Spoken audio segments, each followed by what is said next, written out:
As human beings, we tend to have a love hate relationship with policies. I'm sorry, that's not our policy. I'm sorry, we can't do that. It's not something that we do according to the policy that we have. It's often a barrier that's put in place.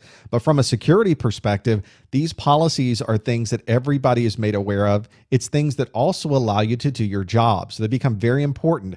Your security role starts and ends with these policies. The better policies you have, the better security you're enabled to have on your network. If you don't have very good policies, you're not going to have very much that you can do from a security perspective to keep your organization safe.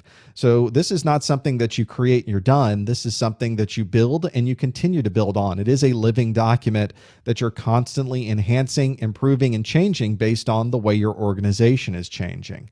Security policies cover a lot of different areas. They might cover physical security. What doors need locks? What happens when somebody enters the building and they're a visitor? How do you handle that person? What happens if you show up at work, you've forgotten your badge? There should be a set of policies associated with that. Policies are also technical policies. How do you handle change control on your firewall? What happens if a machine gets a virus? What if that particular machine has confidential information on it? These are all things that must be considered, and you have to make sure there's a policy so when that particular situation occurs, everyone knows the proper procedure to go through to handle that particular issue. There are policies for human resources. And from a security perspective, that becomes pretty important. You want to be sure when somebody is hired into the organization, when somebody is fired or leaves the organization, you need to know exactly what to do. You never want to have somebody's credentials still remain on when they are no longer part of your organization. So there's a number of things you could do from a human resource perspective. There's also business policies. Think about the things that you do as an organization and the way things are handled. How is information that is private to the organization handled? How do you handle the release of press releases and other internal documents within your organization? You need to set policies on that as well.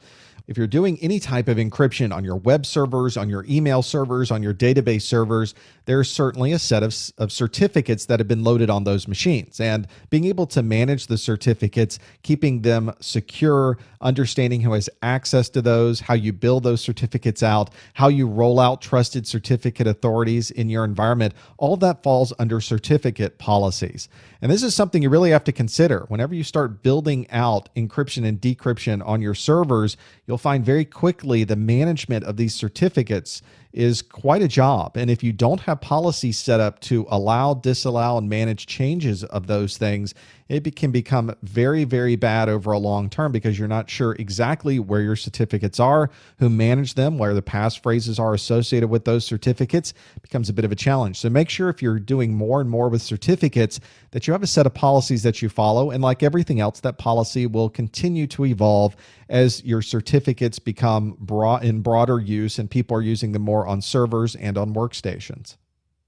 One of the more important policies you'll run across, and one that we've dedicated a number of videos to, is incident response.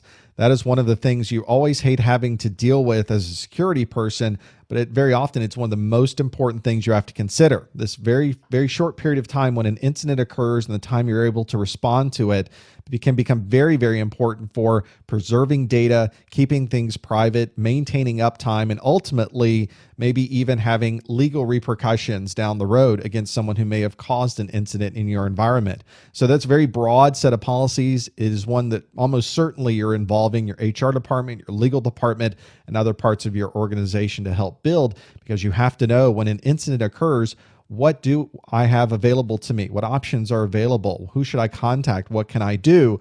And the better the policy is, the better you'll be able to respond when those incidents happen.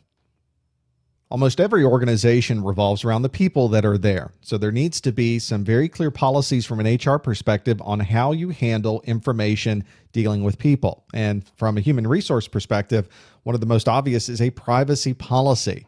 Whenever you're working in an organization, you're going to have private information about your customers. It might be a mailing address. In some cases like healthcare, you have some very, very confidential data of how people's health is. And that's something you want to be sure is private. So there should be some very specific policies about the privacy. And you should also have information in your privacy policy about the privacy employees should expect as well with their personal information. It's not just your customers, but also the people within your organization consideration you have to consider. Whenever you have resources connected to the internet, you have resources internal, there should also be an acceptable use policy. In the United States, when you are at work, that is the company's computer, it's the company's network, and the company has control over that. In other parts of the world, it's handled a little bit differently, but there needs to be a policy set that tells exactly what is expected. That way, if somebody is using assets of the company and resources of the company in a bad way, you can at least point back to the policy and say, you knew this was not the appropriate way to handle these resources. And this covers a lot of different resources. It covers how people are behaving on the internet, the things that they're doing on the internet. Is instant messaging allowed? Are you allowed to browse out to any site you'd like, or are there certain sites that are not acceptable in your environment? How to use telephones? Are long distance calls appropriate? When should you be on the phone? What should you do with computers, especially computers that are mobile? Are you allowed to take them home? If so, how are you allowed to use them when you are outside of the company building? And mobile devices is an emerging security concern. These devices are connected often not even to your network. They're on a 3G or 4G network somewhere. They're using a wireless network somewhere else. How do you manage acceptable use of those, or at least manage a set of policies associated with acceptable use? Becomes very important. And if you're dealing with security, you're going to be hitting certainly all of these things and many more. In your organization, there are some things you can do to reduce the amount of risk you have based on the policies that you have just as normal part of doing business. One of those may not be entirely obvious when you look at it, but it makes perfect sense, which is mandatory vacations. Now, you don't have to tell me to take a vacation. I'm right there with you. And there's going to be time when I'm going to leave and take some time off away from work. But imagine someone who is doing something they should not be doing. What if you're taking money from the company, you're cooking the books a little bit and making sure that you're able to pocket a little bit on the side? You're not interested in going away for a week or two. That's going to open up the door for somebody to find out what you're doing. So you're going to always be at work. You're never taking a vacation. Why is James never go on vacation? So you want to be sure that you have a policy to set mandatory vacations. You also want to have people rotate through. If you leave for a couple of weeks, we're going to need somebody else to handle those responsibilities. We don't want to just turn off everything and not have people have access to what you're doing over those next couple of weeks. And the longer someone is away, the better chance you're going to have to identify any funny business going on. So if fraud is occurring, we want to be sure that we have an opportunity to identify it. And if you're in a very, very high security environment, there's a lot of money that's going through. This is something where you are a financial organization, a casino, maybe even healthcare or other things where that data could be valuable if you sold it to someone else. We want to be sure that you take some time off, rotate somebody through your particular job. And of course, this is happening with everybody's position. We aren't really just looking at one particular part of the organization. This should be something normal that everybody considers so that you're able to keep an eye on everything that's happening in your environment. You can also think about maybe not necessarily wrapping that around a vacation. Maybe have people do different jobs every few months. We rotate from one job to another. Your responsibilities change a little bit as you rotate through those different jobs. It also means nobody is in control for any long period of time.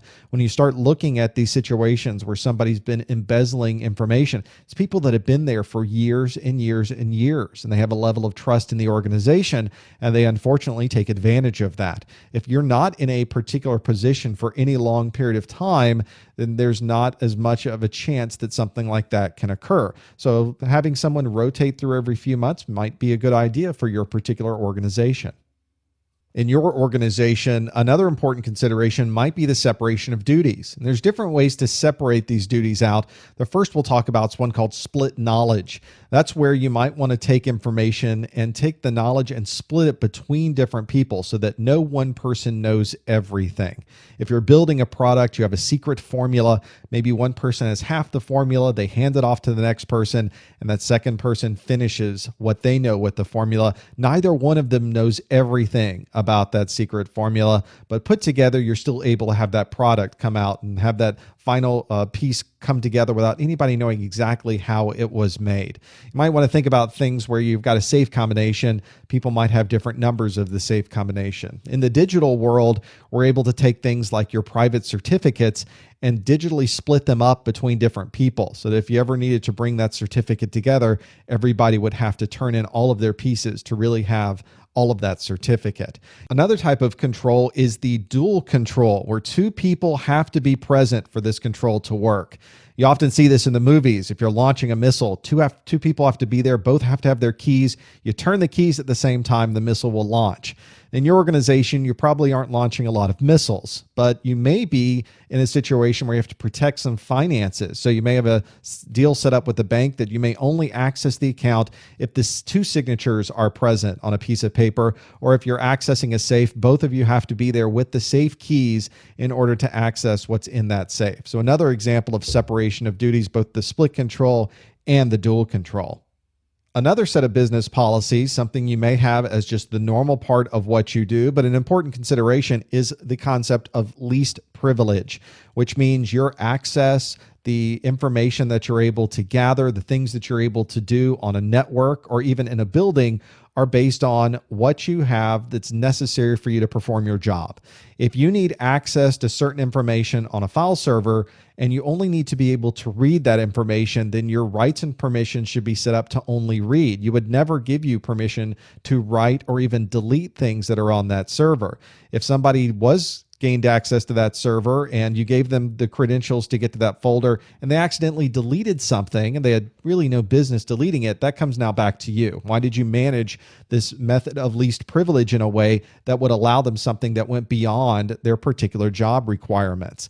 In reality, management often chooses and decides what rights people have. As a security professional, it's your job to implement those rights in your organization. So it almost always goes back to management, which is how should the access be for these people? Should they be able to read? Should they be able to write? Can they delete things here? Management gets to decide those things. And you as the security professional now takes that information as a liaison back to your information systems and figures out how can we set the least amount of privilege for this particular user to have to this particular resource. It's a very important consideration, and we'll talk later in additional videos about auditing and checking those things out. It's very interesting how during an audit you'll find that people's privileges have been opened up a bit. You need to roll them back a little bit to give them this concept of least privilege.